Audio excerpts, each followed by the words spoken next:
Assalamualaikum warahmatullahi wabarakatuh. Alhamdulillah. Alhamdulillahilladzi nawwara qulubana bitilawatil Qur'an wa zayyana akhlaqana bijahil Qur'an wa hassana a'malana bidzikril Qur'an wa bayyana wujuhana bikaramatil Qur'an. Assalatu wassalamu ala man unzila alaihil Qur'an wa ala alihi wa ashabihi alladzina ta'allamu wa 'allamul Qur'an. Amma ba'du, bersyukur kepada Allah, bersalawat ke atas Nabi besar Nabi Muhammad sallallahu alaihi wa ala alihi wa ashabihi wasallam. Sahabat muslim dan anak-anak Pak Wibawa yang dimuliakan oleh Allah Subhanahu wa taala, bagaimana kabarnya? Sehat ya? Dan bagaimana puasanya, masih lancar? Alhamdulillah lancar.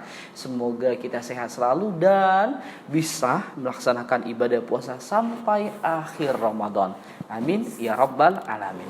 Anak-anak dan sahabat muslim, tidak terasa hari ini kita sudah masuk ke-17 Ramadan.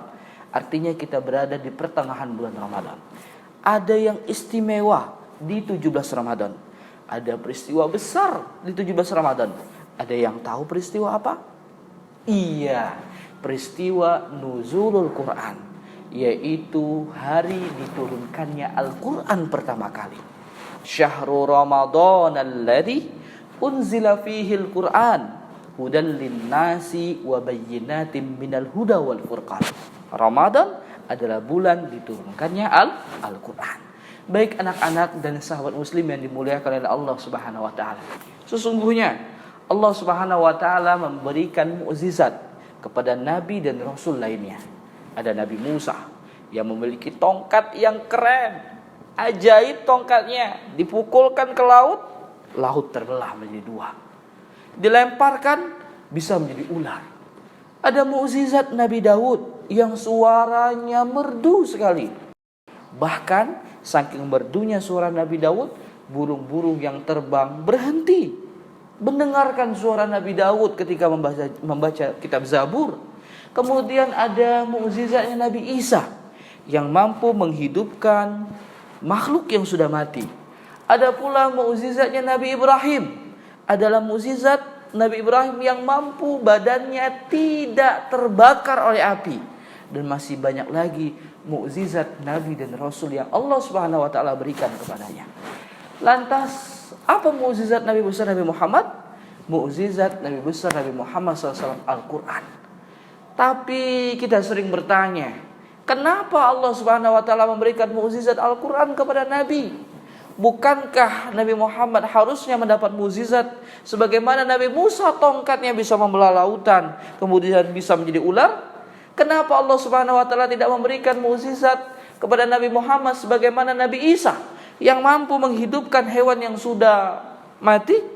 Kenapa Allah Subhanahu wa taala tidak memberikan mukjizat kepada Nabi Muhammad sebagaimana mukjizatnya Nabi Ibrahim yang kemudian dia bisa selamat dari api yang menyala?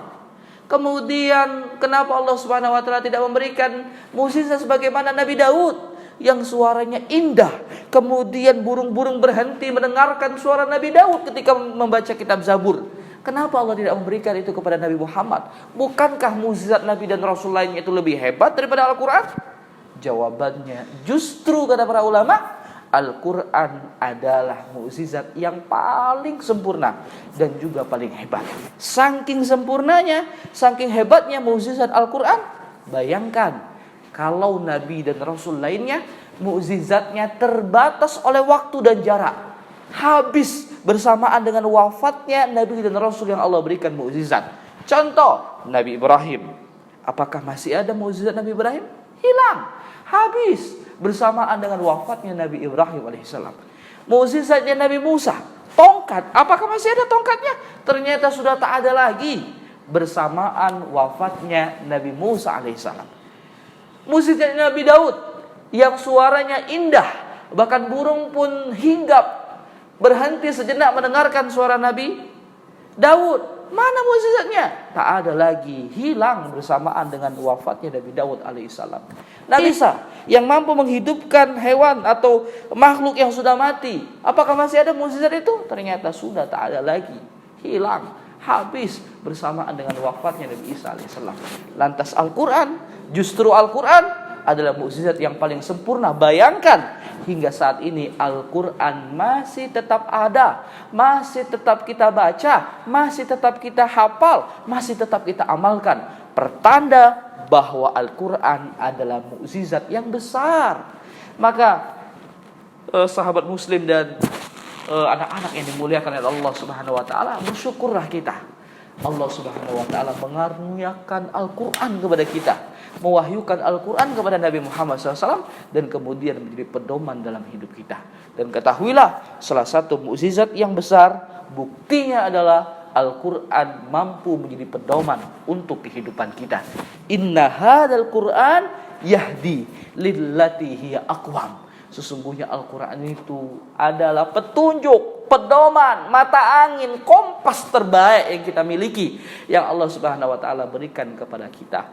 Semua yang ada di dunia ini, semua pertanyaan, kebingungan, kerisauan hati kita di muka bumi ini, Allah Subhanahu wa taala jawab di dalam Al-Quran. Bahkan semua ilmu yang ada di dunia ini Allah kumpas tuntas di dalam Al-Quran. Orang dulu sibuk menemukan teori Big Bang, tetapi Al-Quran sudah 14 abad yang lalu pun sudah menceritakan tentang bagaimana bumi dan langit terpisah awal mula, yaitu alam semesta. Dan itu benar, sama dengan yang dipikirkan dalam teori Big Bang, bahwa awal mula alam semesta ini dari dentuman atau ledakan yang besar. Dan itu sudah disebutkan dalam Al-Quran. Apalagi sidik jari yang menjadi identitas fisik kita. Orang baru berpikir pada tahun 1880 Masehi, tetapi Al-Quran sudah menyebutkan tentang bagaimana jangankan tulang belulang yang sudah hancur terpisah Allah jadikan satu. Jangankan itu, kata Allah, jari jemari yang hancur pun Allah bisa satukan kembali, menunjukkan kepada kita bahwa sidik jari tidak akan bisa berubah dan tidak akan pernah sama dengan manusia yang lainnya. Kenapa? Karena itu adalah identitas kita, dan itu sudah Allah sebutkan di dalam Al-Quran. Apalagi Allah ciptakan kita berpasang-pasangan. Allah orang sibuk tentang perbedaan antara wanita dan laki-laki yang diciptakan berbeda-beda. Allah pun sudah sebutkan bahwa sesungguhnya Allah ciptakan kita berpasang-pasangan, menunjukkan bahwa kita berbeda, laki-laki dan perempuan. Apalagi ada banyak lagi, ada sungai yang ada di lautan. Orang baru sibuk memikirkan beberapa tahun yang lalu, tapi Al-Quran sudah menyebutkan tentang bagaimana Allah Subhanahu wa taala memisahkan antara air asin dengan air tawar, dipisahkan, kemudian dia bisa mampu menyatu, kemudian dipisahkan. Luar biasa. Dan Allah sebutkan dalam Al-Quran, menandakan kepada kita bahwa semua Allah sebutkan dalam Al-Quran. Dan Al-Quran adalah pedoman hidup kita yang paling kuat, yang paling luar biasa. Maka beruntunglah kita yang kemudian bisa hidup bersama Al-Quran. Dan siapapun yang hidup bersama Al-Quran, Allah Subhanahu wa taala mesti muliakan. Para ulama menyebutkan, siapapun mereka yang hidup bersama Al-Quran, atau siapapun mereka yang berkaitan dengan Al-Quran, mesti Allah akan berikan kemuliaan dalam hidupnya. Contoh Nabi Muhammad diberikan wahyu Al-Quran. Apa yang terjadi? Nabi Muhammad disebut dengan Sayyidul Mursalin, penghulunya para nabi dan rasul. Sayyidul Anbiya, penghulunya para nabi. Sayyidul Mursalin, penghulunya para rasul. Bayangkan, dari banyaknya nabi dan rasul, Nabi Muhammad adalah nabi yang paling utama. Kemudian malaikat Jibril, Allah mengirimkan Al-Quran, mewahyukan Al-Quran melalui malaikat Jibril kepada Nabi Muhammad.